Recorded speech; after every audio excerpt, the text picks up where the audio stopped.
காலை ஒளி. எழுதியவர் திருமதி டோரா எட்வின். உன் எதிரியை இனம் கண்டுகொள்.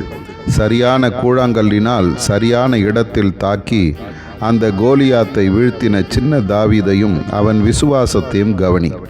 சரியான வேத வசனங்களை உபயோகித்து சரியான முறையில் விசுவாச வார்த்தைகளை பேசி உன் எதிரியை முறியடிக்க வேண்டும். நீ இன்று காலை வேளையில் பேசின அவிசுவாச வார்த்தைகள் அடர்த்தியான காடு போல் வளர்ந்து உன் முன்னேற்றத்தை தடை செய்வதை கவனித்துப்பார். தாவீதின் வார்த்தைகளை இன்று ஒரு முறை படி. அந்த சிங்கத்தையும் கரடியையும் நான் கொன்றேன். விருத்த சேதனமில்லாத இந்த பெலிஸ்தனும் அவைகளில் ஒன்றை போல் இருப்பான். அவன் ஜீவனுள்ள தேவனுடைய சேனைகளை நிந்தித்தானே என்றான். பின்னும் தாவீது, என்னை சிங்கத்தின் கைக்கும் கரடியின் கைக்கும் தப்புவித்த கர்த்தர் இந்த பெலிஸ்தனுடைய கைக்கும் தப்புவிப்பார் என்றான். நீ பேசும் வார்த்தைகள் உருவாக்கவும் அழிக்கவும் வல்லமை நிறைந்தவை.